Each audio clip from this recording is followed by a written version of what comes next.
Hi, everyone. Good afternoon. I see that we have more and more guests joining in. Thank you so much, everyone, for joining in.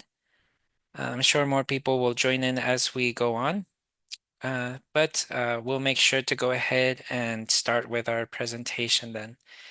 So, welcome, everyone. I'm glad you've joined us for today's session.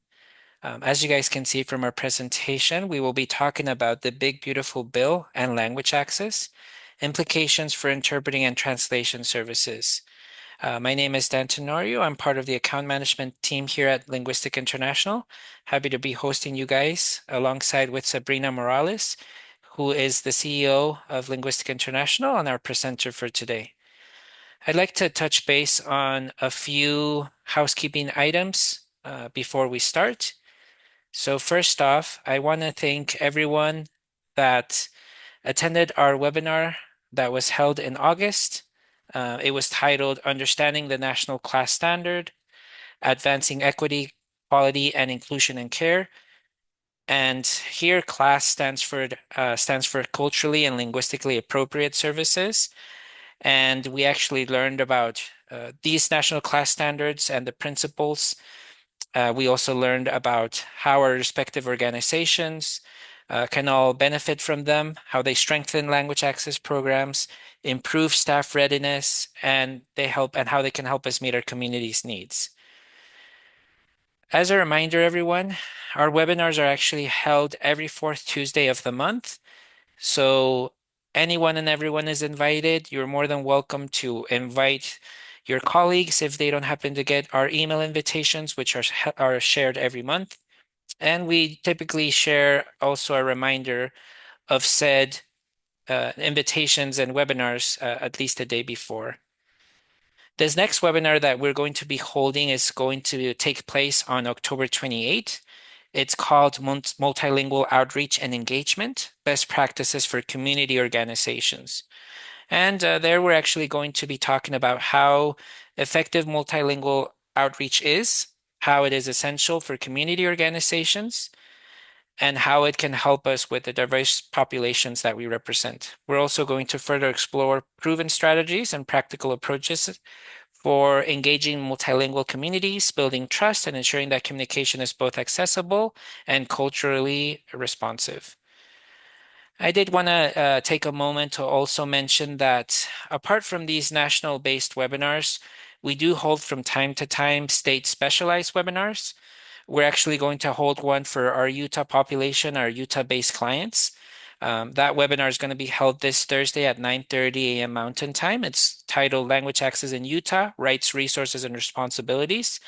We're going to go through Utah-based frameworks and provide practical steps for ensuring compliance and how one can deliver equitable language access service in their area and in their work field. Uh, the next month's state-based webinar is actually going to be for the state of Tennessee, where we're also going to be viewing that, but obviously for the state of Tennessee, Tennessee-based frameworks and providing practical steps for ensuring compliance for the language access-based laws. All right, and then something that I wanted to remind everyone, we welcome your ideas for future topics. We're very excited to be able to give these webinars. And so if there's ever a time where any of you want to give any suggestions, have any ideas of your own, or that you think your organization would benefit from that, which is related to language access, equity when it comes to delivering these services, and Title VI compliance, please feel free to reach out to Sabrina, the CEO, or myself, Dan. We'll actually add our emails there at the end as a reminder, and so that you can feel free to just share that and also any feedback that you see from any of these webinars, all right? I want to mention a little, I want to segue now into presenting Sabrina. I'm happy to be introducing her to everyone here in attendance. She is, as I mentioned, the CEO of Linguistic International. Just so you're aware, she's not only a certified interpreter, but she's also a national trainer and a trusted leader when it comes to language access services. For more than 23 years, she's actually worked alongside local, state, and federal agencies, and she's helped to create interpreter programs that are compliant and built to last. Sabrina actually earned her MPA from the University of Utah and has also completed executive programs at Stanford and University and Babson College. And then lastly, I want to go ahead and just give us a little overview on the Big Beautiful Bill presentation that we'll see today.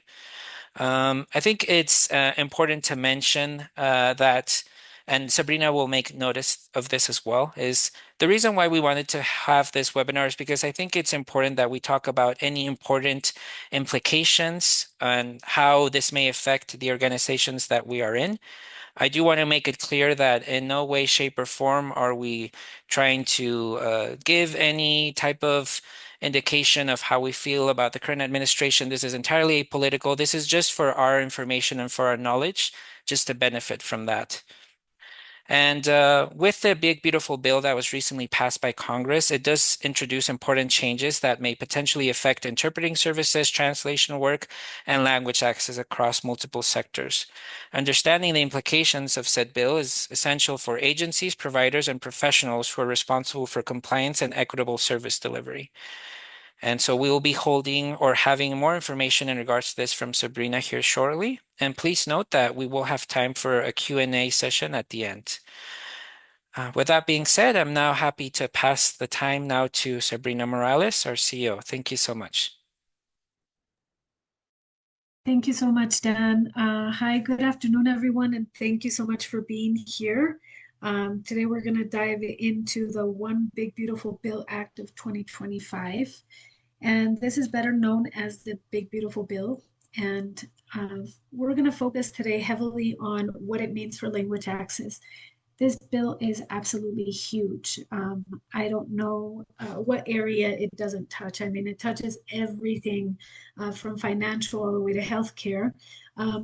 But specifically for our immigrant and refugee communities, it touches Medicaid, SNAP, immigration, asylum.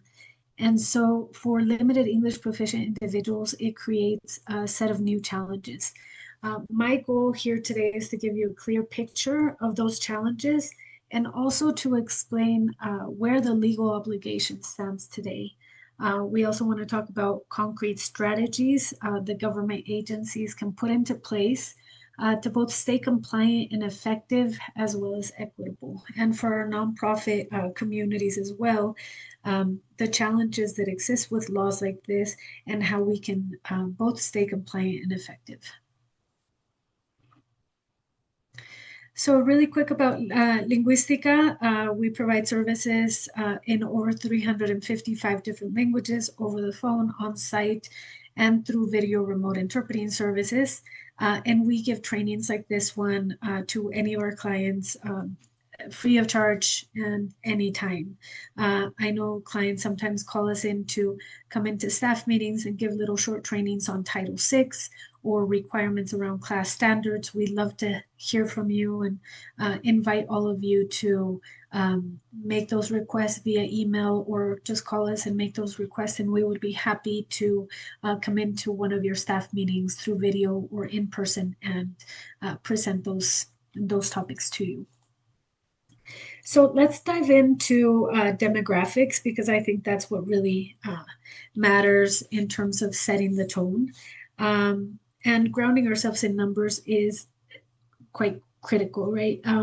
There are nearly 26 million people in the US that are limited English proficient. Limited English proficient are individuals that need interpreting services, okay?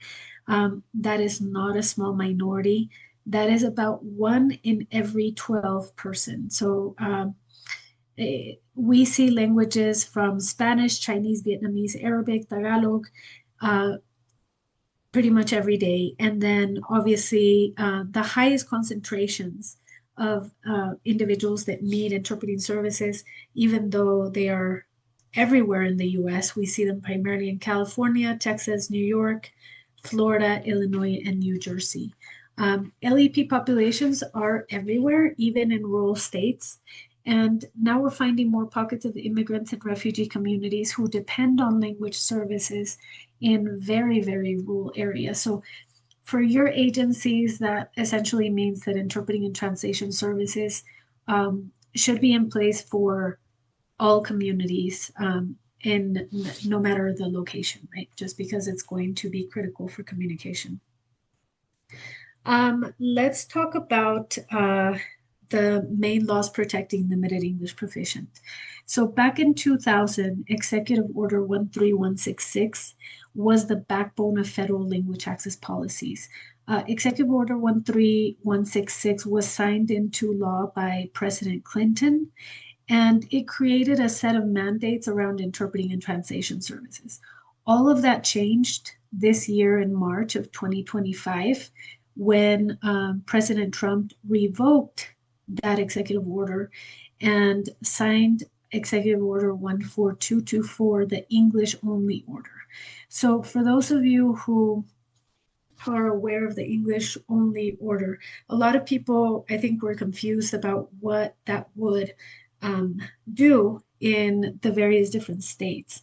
The English only order essentially provided guidance to federal agencies that created a set of challenges for them to provide interpreting and translation services.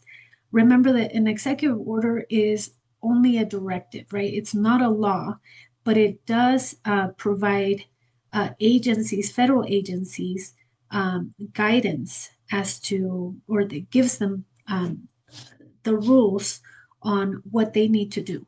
And essentially, the English only order removed federal funding for interpreting and translation services.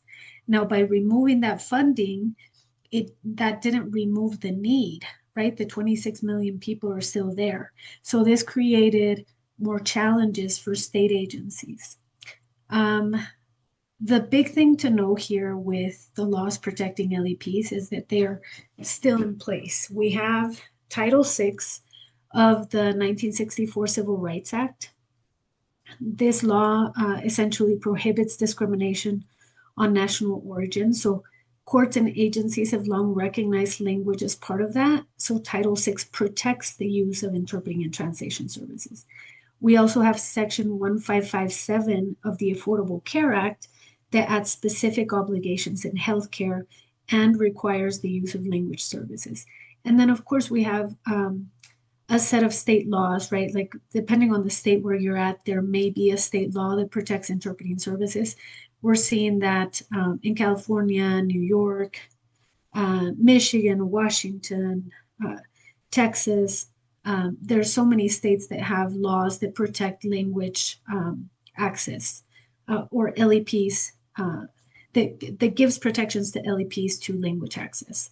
So while Executive Order 14224, the English only law or order, eliminated the funding for language services at a federal level, at the state level, there are still many laws protecting it, as well as Title VI and the ACA. So why language access matters? Obviously, language access is not just a compliance box. There are many individuals that are counting on language access for accessing government services. And as I mentioned, even though the funding at a federal level has been taken away, the state agencies are still providing these services because the needs are still there. Let's talk specifically about the Big Beautiful Bill. When we were preparing for this presentation, we realized how gigantic this was and how many sets of areas, or how many areas are going to be affected by the Big Beautiful Bill, and specifically for individuals that are LEP2 access services. So the Big Beautiful Bill was signed into law in July of 2025. Specifically July 4th of this year. It was one of the most sweeping pieces of legislation in recent history, and it essentially combines tax changes, spending shifts, and new rules for Medicaid, SNAP, immigration, asylum, as well as defense spending. So, for our conversation today, we're going to focus on what it means for access to benefits and services, because the LEP population is feeling that impact more and more. So, key features of the bill. First of all, it adds, so the way that I can summarize the Big Beautiful Bill and the impact of it with LEP communities is it adds a layer of administrative hurdles that we've never seen before, right? So what's happening is it adds new work requirements for Medicaid and SNAP. So if somebody's receiving Medicaid or SNAP, they are required now to submit more administrative paperwork. It also adds fees for asylum, immigration, and TPS applications. And it also expanded border and enforcement budgets. So, what this means are tighter rules, more paperwork, and more cost burdens, all of which hit LEP families the hardest.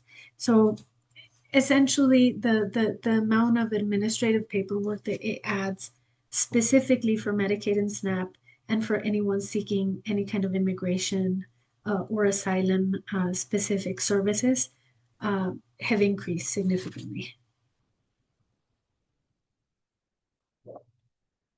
Um, all of these changes have added more complexities, more forms, more steps, and more fees. So even for people that speak English, these are additional hurdles, right? Imagine if you're applying for services, you're going to, run into having to fill out more paperwork. But for LEP individuals, these are essentially walls because think about it. If you are not able to read a letter that you're receiving from a government agency requiring you to resubmit paperwork or work employment paperwork for assistance programs like Medicaid or SNAP, then essentially you won't be able to submit that information if you don't have the help of someone to translate the letter for you. These letters used to be going out in various different languages, and now, unfortunately, with the Big Beautiful Bill, especially at the federal level, we're seeing those uh, problems already start, right? Where they are not providing a funding for these services. At the state level, funding is tight, but these requirements continue. So state agencies are trying to do their best in covering these needs. Now, I've seen a lot of best practices throughout the different states that we work with, and many of them are cross training multiple departments, or if they have bilingual staff members, they're also training them on how to do interpreting or translation. But these things will only get you so far, right? You really need to make the necessary changes and adjustments to be able to handle the additional administrative hurdles that come with changes like this. Some of the additional challenges that we are seeing are Medicaid renewals are now more frequent. Um, that means that there's more calls, more notices that need translations.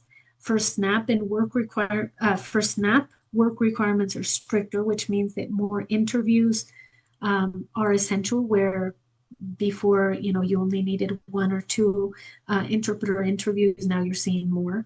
And then obviously for asylum and immigration issues, not only are the administrative hurdles a lot more complicated, but fees are higher as well. So if agencies don't figure out a way to step up language access, denial rates start happening. We're seeing hundreds of thousands of denials for services that could essentially be, you know, provided. These are individuals that are eligible for services but are not getting the language access necessary to be able to comply with the new administrative rules. These are just a few examples of individuals like trying to seek out services and not receiving interpreters and what ends up happening, right? So imagine a SNAP recertification interview. Interpreters are needed to explain 80-hour work rules. If they're not provided, SNAP is denied. Medicaid eligibility reviews, interpreters prevent wrongful terminations during recertifications. Many times the process is just complicated in general. And even if you're an English speaker, going through the administrative processes necessary to apply for certain programs tend to be quite complicated.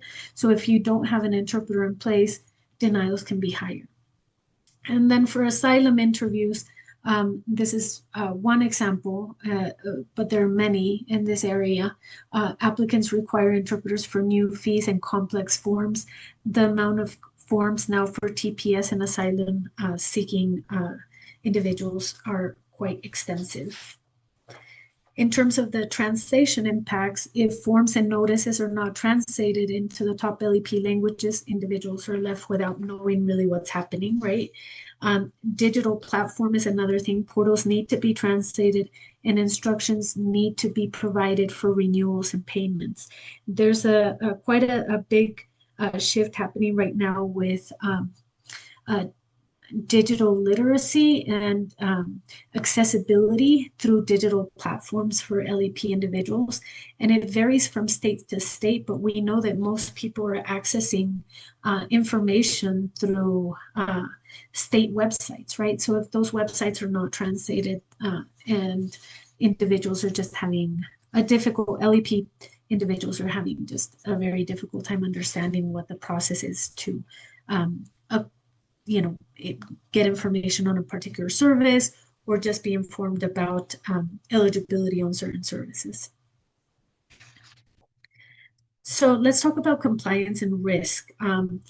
Executive Order 13166 is gone, and that is a huge, uh, I guess, problem when it comes to language access at a federal level. But I think that the biggest point to remember here is Title VI and Affordable Care Act, Section 1557, are still in place. And denying language access under both of those is still discrimination, right? And there's still requirements that we have to follow around Title VI and ACA.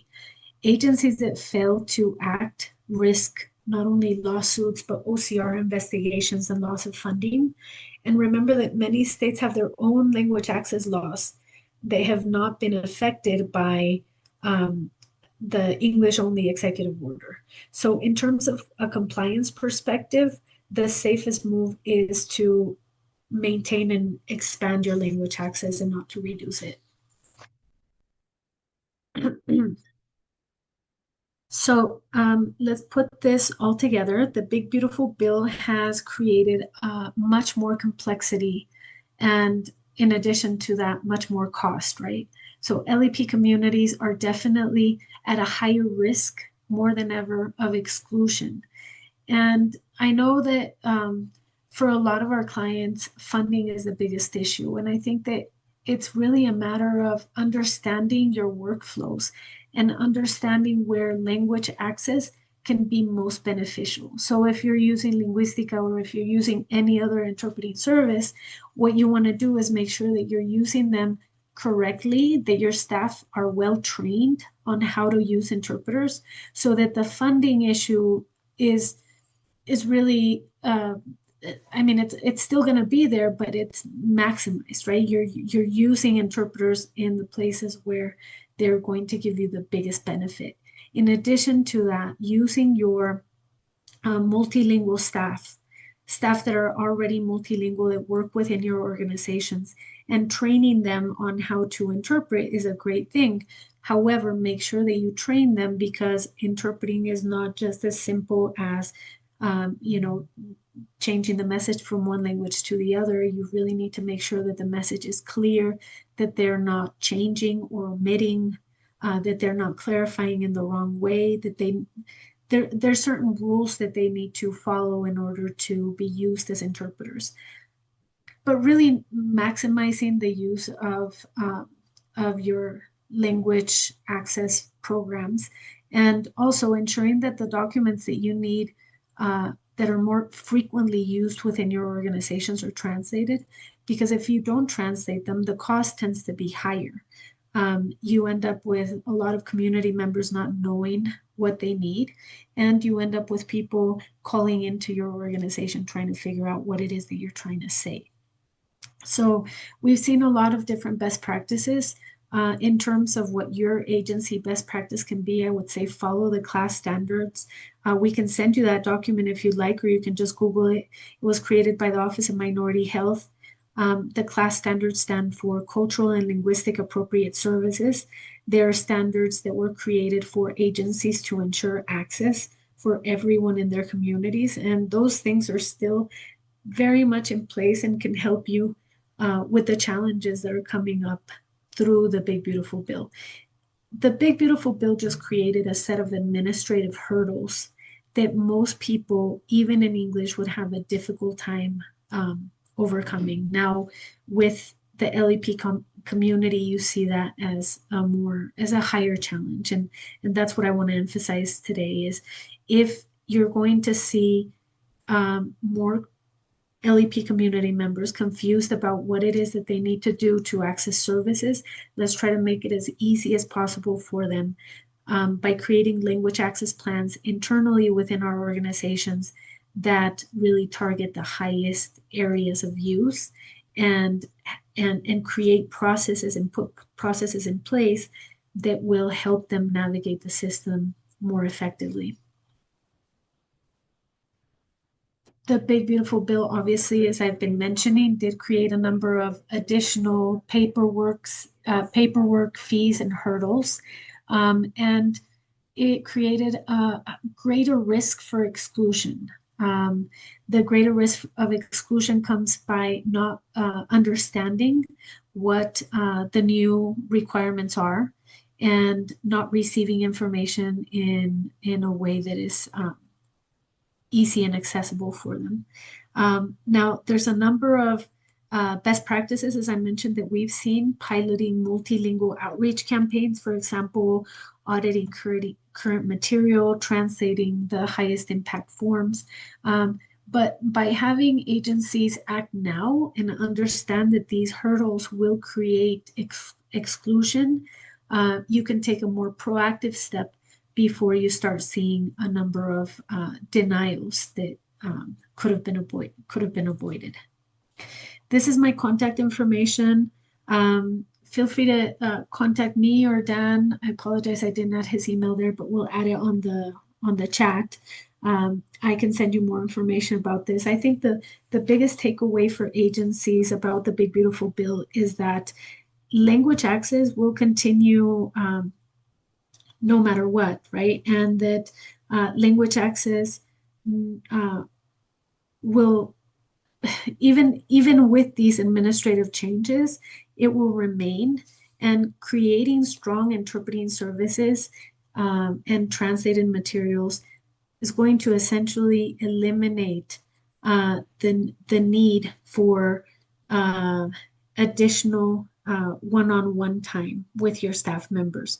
Oftentimes, when people don't understand what's happening, we've seen it in emergency rooms, for example, the cost of emergency room goes up because individuals are not following or not complying to care um, when they are going to hospitals. They don't follow the doctor's instructions if they're not provided with an interpreter, right? We see that with eligibility of services. If someone can't follow the administrative processes, they get denied.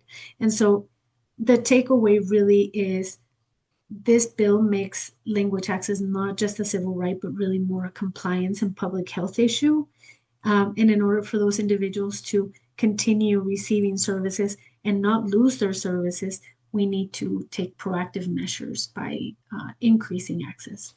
Thank you so much. And I will see if we have any questions. I see that Jordan added his contact information on the chat if you have any questions for him or for Dan.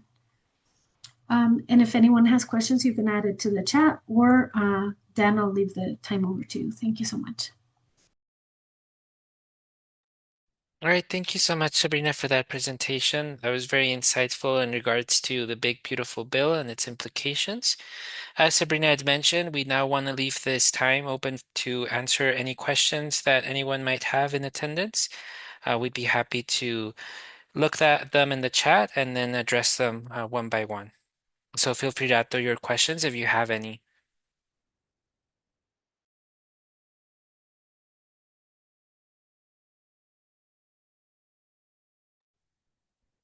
I'd also like to add, as a reminder, if any of you at any point in time during this presentation or any past presentation have thought about any sort of presentation that you feel would benefit your organization when it comes to Title VI compliance, when it comes to language access, feel free to email both Sabrina and myself. With those ideas, we'd be more than happy to look at those and see if that'd be a possibility to present on those topics. So do feel free to do that as we talked about before.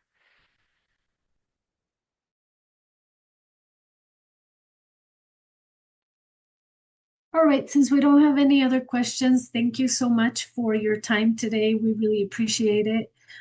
Usually our presentations, as Dan mentioned, are focused on topics that we know that different state agencies might require, and we really appreciate the time that you gave us today. Thank you so much.